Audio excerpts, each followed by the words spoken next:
롤린이들을 위한 왕초보 가이드 2탄입니다.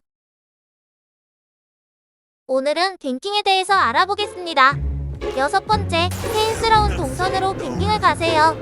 케인은 벽 속을 자유롭게 움직일 수 있기 때문에 통상적이지 않은 루트로 갱킹을 갈 수 있습니다.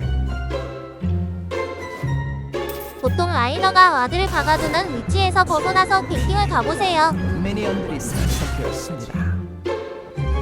용과 바론 둥지에서 출발하거나 상대 뒷길을 잡는 갱킹이 좋습니다. 그러나 가능하다면 이를 아끼는 것도 좋습니다. 스킬을 하나 더 가지고 갱킹을 갈 수 있기에 추가적인 변수 창출을 할 수 있기 때문이죠. 미니언 생성까지 30초 남았습니다.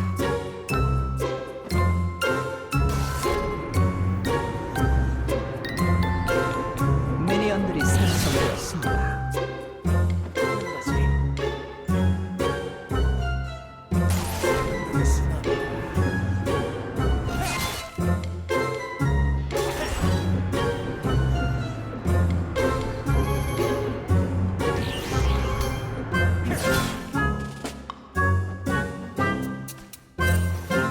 7번째, 갱킹의 시작은 평타부터입니다.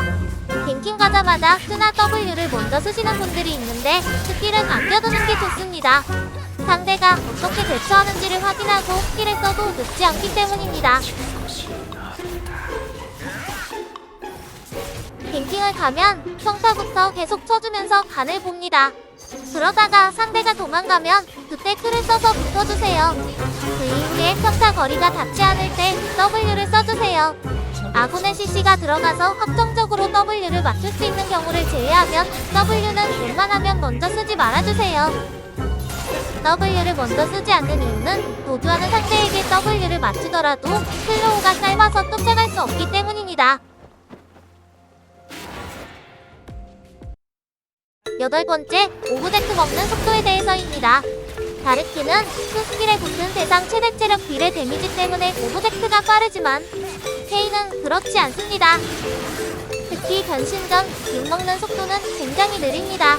미드와 바텀이 우세하여 90% 이상 먹을 수 있다고 판단되지 않으면 먹지 않기를 추천드립니다. 차라리 그 시간에 레벨링을 해서 성장을 해주세요. 반대로 공허유충은 범위 스킬로 인해 먹는 속도가 적당히 빠릅니다. 팀의 사이드가 강력한 챔피언이 있다면 유충으로 게임을 돌리는 게 좋습니다. 마지막입니다. 변신하고 중반부터는 강타를 아껴두세요. 무슨 말이냐면 아군 정글을 먹을 때 특별한 상황이 아니라면 강타를 쓰지 말라는 말입니다.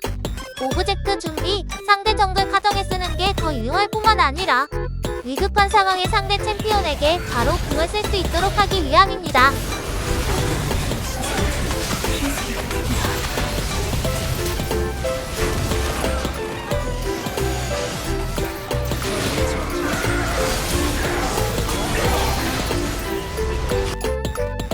도움이 되셨길 바라며 오늘은 여기까지 하겠습니다.